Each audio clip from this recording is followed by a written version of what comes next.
Sukirti, tell us more. Well, we are currently in Rohtak, Haryana, while there have been certain protests in Mahendragarh as well as in other parts of Rohtak as well. At one spot near the Rajiv Gandhi Stadium, a tyre was burnt here around the BJP office, which was the protest called by farm leader Gurnam Singh Chaduni ji. There you can see police barricades have been placed, riot control vehicles are here, heavy barricades, police deployment since the very morning, so that no protester can get anywhere near the BJP office. So all of that area has been cordoned off, and here, as you can see, groups of protesters over here at the center of this entire crowd that has come from various rural areas around Haryana. There is Gurnam Singh Chaduni ji as well at the center of this entire crowd. We will try and get you his voice as well on this entire issue. Chaduni ji, आपसे जानना चाहेंगे कि आपको क्यों लगा कि किसानों के मुद्दे उठाने के बाद अब इस स्कीम के ऊपर भी आप लोगों को आगे आकर के बात करनी चाहिए, बात उठानी चाहिए सरकार तक, आर्मी के मुद्दे पर भी? देखिए, किसान और जवान एक ही परिवार के दो बेटे हैं, और जहां हम अन्न सुरक्षा कर रहे हैं वहीं हम देश की सुरक्षा भी कर रहे हैं। और जो सरकार ने नया कानून बनाया है वो एक तरह से देश की जवानी पे, देश के जवानों पे, देश की सुरक्षा पे हमला है। तो इसलिए हमने अपना फर्ज समझा है कि हमको ये आवाज़ बुलंद करनी चाहिए। ये देशद्रोही फैसला है, देश के नुकसान का फैसला है, इसका हमें विरोध करना चाहिए। और वो विरोध करने के लिए आज हम यहाँ पे अनशन पे बैठे, एक दिन के अनशन पे बैठे हैं, और उसके बाद अगले आंदोलन का फैसला लेंगे। बातचीत करने के लिए so Mr. Chaduni is on a hunger strike here, but also to get you a few other voices. While there are not only aspirants here, there are also people from coaching academies which train people for recruitment in the army. Those teachers are also here, those academy heads are also here. I have one such gentleman here with me, after which I will get you voices of the aspirants as well, but we will speak to him first. Sir, अपना नाम बताएं। मेरा नाम Dinesh Sangwan, director Sangwan defence academy, x navy से retire हूँ जी। Sir, आप बताएं कि आप हर साल इतने बच्चों को कोचिंग्स देते हैं, हरियाणा के इतने गांव-गांव से बच्चे आते हैं रोहतक जैसे इलाकों में बीजी में रहकर पढ़ाई करने के लिए। तो जब से ये स्कीम आई है तो आपने किस तरह की एक टेंशन देखी है बच्चों के बीच में, किस तरह के सवाल उनके मन के अंदर में है? और आप खुद नेवी से रिटायर्ड हैं, तो आप अपना भी पर्सनल पर्सपेक्टिव बताएं इस मुद्दे के ऊपर। मैडम, मैं ये बताना चाहूँगा, ये अग्निवीर नॉट ओनली बच्चों के लिए खराब है बल्कि देश की सुरक्षा में भी खतरा है। मैं नेवी में पनडुब्बी सबमरीन में था, एक 4 साल का ट्रेनिंग में बच्चा क्या मिसाइल चलाएगा, क्या सबमरीन चलाएगा।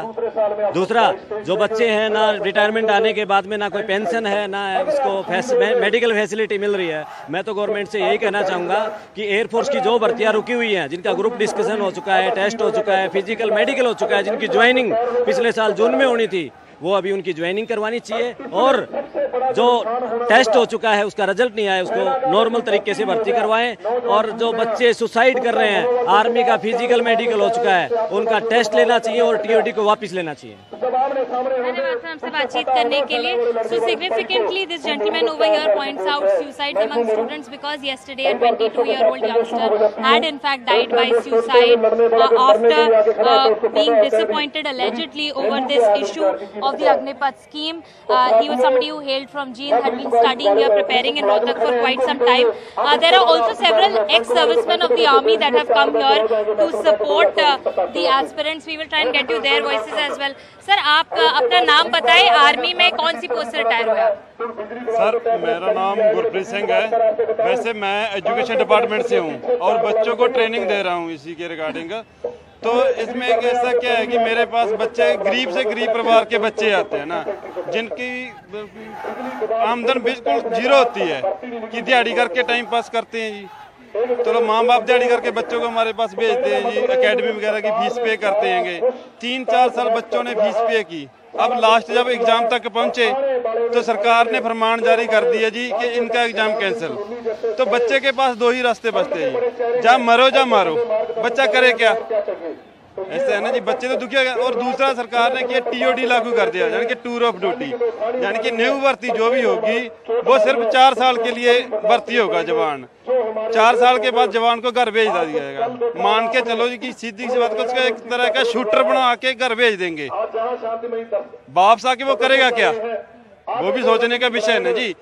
एक ऐसा मान के लो कोई भी पर्सन जब उसको मालूम है कि मेरी नौकरी 4 साल की है, वो दिल से देश की सेवा नहीं कर सकता जी।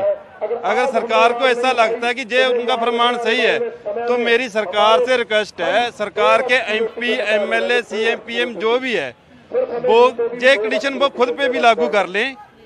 वो 5 साल का पीरियड ना रखे, अपना पीरियड रखे वो 2 साल का या 3 साल का, और उस जो खुद का उनका लागू करेंगे। इसको तो अग्निवीर का नाम दे दिया, अपने आप को सदनवीर का नाम दे दे। सर आप अपना नाम बताएं, आप आर्मी में कौन सी पोस्ट से रिटायर हुए? मेरा नाम हरप्रीत सिंह है, विलेज रोडी, डिस्ट्रिक्ट सिरसा से। मैं नाइक रैंक से रिटायरमेंट हुआ हूँ। मैंने TOD के विरोध में यहाँ पे आए हैं। ये TOD अगर देखा जाए तो उन्होंने टूर ऑफ ड्यूटी बोल दिया है कि टूर ऑफ ड्यूटी बात खत्म। पहले तो बच्चों की बात करें कि बच्चों जो 2-3 साल से पेपर में बैठे हैं, हाफ भर्ती हुई है, अभी उनका एग्जाम कैंसिल हो गया है, वो किसी ना इधर के ना उधर के हैं, वो कोई काम नहीं कर सकते हैं। और अगर इनकी TOD की बात करें कि 4 साल की ड्यूटी करेगा, तो ये TOD एक्स सर्विस मैन उसको नहीं बना रहे हैं 4 साल की ड्यूटी, ये टेररिस्ट बना रहे हैं। क्योंकि जो बच्चा आज राइफल चला के आ रहा है वो 4 साल के बाद आके झाड़ू नहीं फेरेगा, वो राइफल ही चलाएगा। वो टेररिस्ट पैदा कर रहे हैं। और दूसरी बात, 4 साल में देखा जाए तो 1 साल तो छुट्टी का हो गया, 6 महीने की ट्रेनिंग दे रहे हैं।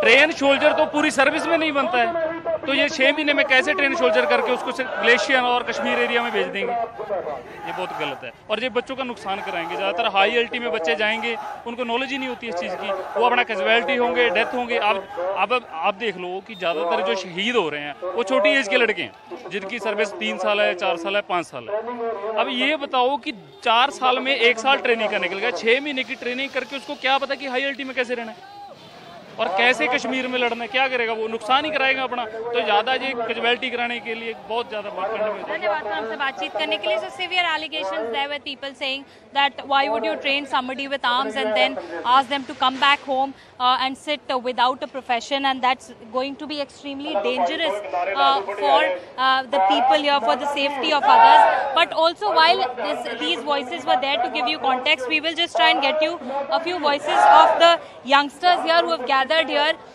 many of whom may have been preparing for the army. Sir आप लोगों से बात करना चाहेंगे, आप लोग अग्निपथ स्कीम के खिलाफ यहाँ पर आंदोलन करने आए हैं, आप या आपके कोई और दोस्त है जो आर्मी की तैयारी कर रहे हैं? हाँ जी, सभी दोस्त हैं। आप भी तैयारी कर रहे हैं यहाँ पर रोहतक में? कितने साल से? करीबन 1.5-2 साल हो गए। कहाँ के रहने वाले? रोहतक ही रहने वाले? नहीं जी, सिरसा के। अच्छा, तो ये आपके घर परिवार में और भी लोग हैं जो आर्मी में हैं, या आप पहले आर्मी में जाने वाले? पहले हैं हम। आप पहले? हाँ जी। तो आपको क्या दिक्कत है ये सरकार की स्कीम से? क्यों आप लोग यहाँ पर आंदोलन कर रहे हैं? ये जो 4 साल की स्कीम लगाई है इसके कारण है, और 2.5 साल हमें तैयारी करते को हो गए, इसलिए। यहाँ पर रोहतक में रहते हैं, PG में रहते हैं, कोचिंग करी, इन सब का खर्चा कौन उठाता है, कैसे चलता था? हम ही उठाते हैं, घर के 1.5-2 लाख लग जाता है। लेकिन पर इन्होंने ये अच्छा नहीं किया 4 साल वाला, और इसलिए ये किया।